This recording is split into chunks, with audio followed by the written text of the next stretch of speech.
front page, another black man got slain. By the beast hit with the rain, the 4 o'clock got slain. Hey, Giuliani with 41 shots necessary. Now my people's got to worry about the cops possibly killing me. Justice, all I see is just us getting knocked, locked, and bust without a word discussed. NYPD should be NYPD.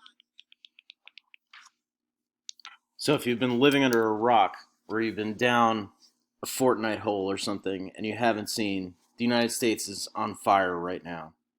And the question is, how did we get here? And where do we go from here? In case you missed it, there have been demonstrations, some of which have turned incredibly violent, all over the country in response to yet another murder of an unarmed African American in police custody. And this, of course, is amidst the backdrop of a global pandemic. People are losing their minds. There are tens of thousands of people in the streets, some of whom are just randomly destroying property, looting, and stealing stuff. Obviously, people are incredibly angry. Look at the images from Minneapolis, where the city has been, especially in South Minneapolis, largely destroyed. The military had to be called in, the entire National Guard. First time in Minnesota's history that their entire National Guard has been called in. In Los Angeles, places like Miami, at least here we see some images of police in solidarity with protesters. But violence erupted there too. Chicago, Seattle, Boston, Atlanta, New York, Washington, D.C., and of course right in our backyards here in Newark. And although, again, most protests have remained nonviolent, and in Newark it was exceptionally nonviolent, there has been an incredible amount of rioting going on, more than in the past 50 years. And this isn't just here in the United States. We saw demonstrations in Berlin, in Germany, London, England, Paris, France, all over the world, New Zealand, Denmark, Ireland, Italy, Brazil, Mexico, Canada, even in the Islamic Republic of Iran, even in Idlib, in the war-torn Syria, do people recognize the injustice against African Americans. Amazing. Why is there so much anger? Our own president said that the violence is being insinuated by radical left-wing terrorist groups like Antifa, anarchists, and communists. There's probably some evidence of this. And there is also evidence that there are extremist groups on the white supremacist side that are showing up in these places and committing acts of violence. But is that the only reason? Is that the only cause? I mean, why are people joining these groups to begin with? Clearly, something is going wrong in America to the point where tens of thousands of people, not just here but around the world, are so angry about what happened. To the point where human rights abusers like China and Iran and Russia, where you could never hope to vocally criticize the government and not be thrown in jail or worse, they get to now stand and point their finger at America and say, look at how terrible America is. People are angry all over the world. What is going on? Part of this comes down to this question. How powerful is racism still? Some would argue that racism is an inextricable part of America, that it is essential to our institutions. It's an essential component of our economy and our criminal justice system. Others might argue that people make a big deal out of that, but it's really more in their heads. That if you make the right personal choices and you work hard and you pull up your bootstraps, that you can overcome social forces like racism. Is there validity in this argument? Even if this argument were true, it seems that police brutality is the issue that keeps racism getting recycled into the forefront of the fabric of America over and over and over again. And think about it. If the law represents our agreement with society, and we agree to obey the law, in exchange, we expect the government to provide and protect our rights. And if the law enforcement apparatus is disproportionately violent against us or discriminatory against us, we would not feel that this society was meant for us. And this has permeated the entire relationship between African Americans and the United States of America. It permeates the ideas of who gets what, who deserves what, and how all of it is enforced. Because when the law enforcement apparatus is discriminatory, how can the society not be discriminatory?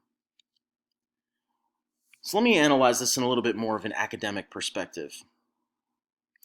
What I'm describing to you is kind of a social contract theory. And I'm going to put it a little bit more specifically and use the political scientist R.J. Rummel. And he argues that society travels on a course of conflict and cooperation, and that this is inevitable.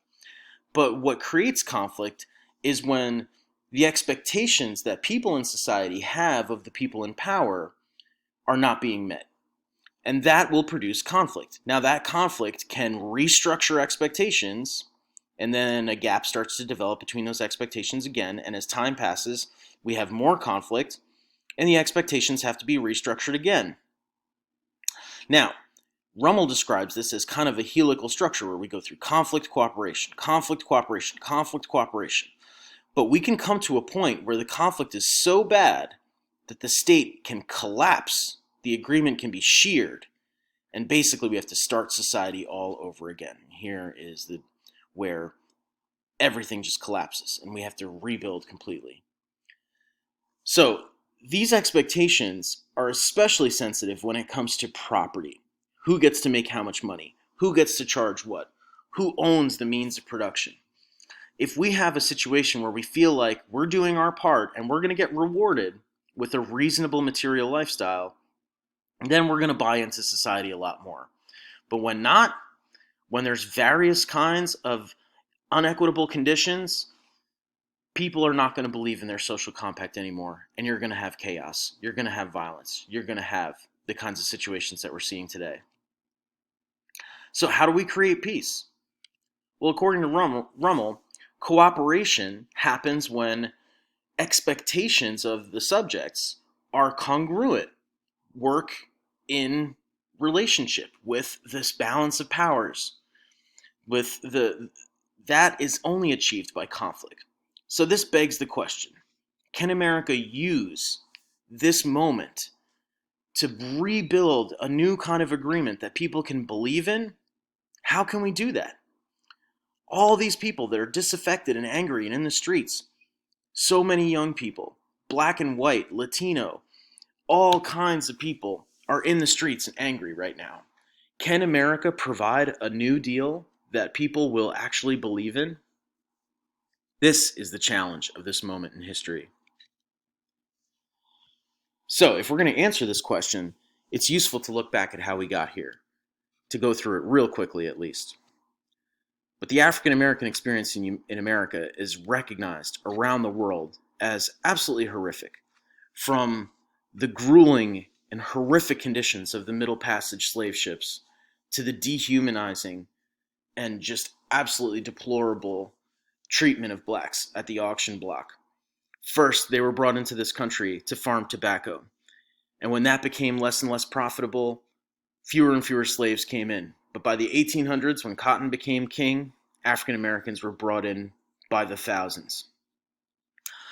Not just brought in, but treated as chattel slavery, as property, as disposable, as completely under the whims of their owners, not recognized as having any human dignity whatsoever. And what did this gain for this country? Well, this country gained tons and tons of free infrastructure that it built itself upon. How many forests and swamps were cleared and drained to turn into farms and roads and bridges and tunnels due to unpaid slave labor? So this disposable population, in a lot of ways, was the backbone of how America was built. And yet, this is how they were treated. 3/5 of a human being for representation in Congress, ironically, to limit the amount of power that the Southern plantations had. But the message was clear.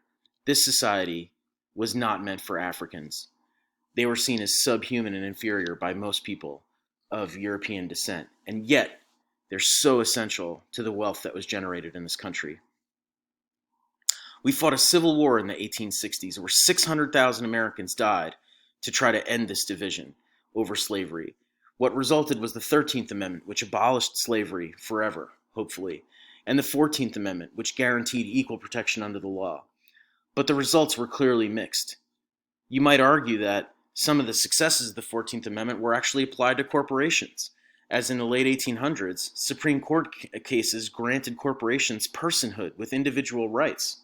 And this even extends into our politics today, as in 1978, the Supreme Court ruled that corporations have a First Amendment right of free expression when contributing money to political candidates.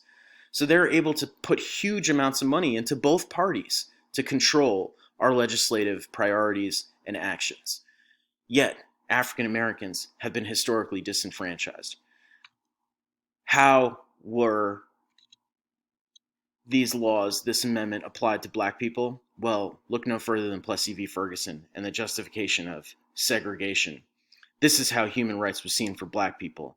So artificial corporations were treated as having more dignity and more human rights than human beings with dark skin. And we know the history of segregation, the separate but not equal, the history of humiliating and derogatory culture towards the African Americans, the normalization of making fun of African Americans as inferior and stupid and lazy, the disenfranchisement, the purposeful denial of voting rights to black people, especially in the southern states, but the discrimination that crosses all different forms of our integration into society, whether it be in housing or employment or policing or just the provision of services. Black people are always wondering, is this for us? Are we allowed to get this stuff? Or is it going to be like when the FHA was building all those homes and black people weren't allowed to get those loans? Black people weren't allowed to live in those neighborhoods. And remember that until recently, and even still in some ways, this is enforced through terrorism. You saw in Charlottesville the images of the KKK walking around with these tiki torches, evoking these days of burning crosses. And of course, the absolute horrific institution of lynching and mob rule, which I barely even want to show you. But of course, the public spectacle of killing people wasn't enough. Children could be murdered, like in 1956 when Emmett Till was murdered over supposedly whistling at a white woman that she admitted on her deathbed was a false accusation. Well, the civil rights movement came about in the 1950s and 60s, and actually came about long before that, and used many different methods to try to reform the system, and made significant reforms through the court system, ended legalized de jure segregation, and of course through nonviolent protest, managed to get legislative reforms like the Civil Rights Act and the Voting Rights Act. But some are still left disaffected and wondering if there's any greater racial equality today. So, we saw that even after the civil rights movement, the results were mixed, and people were angry, and in places all across the country, we had these same kinds of race riots in the late 60s, and that was amidst the backdrop of the Vietnam conflict. America was similarly divided at this time period. And things did not exactly get better for African Americans and Latinos and minorities in the cities, especially because of urban decay.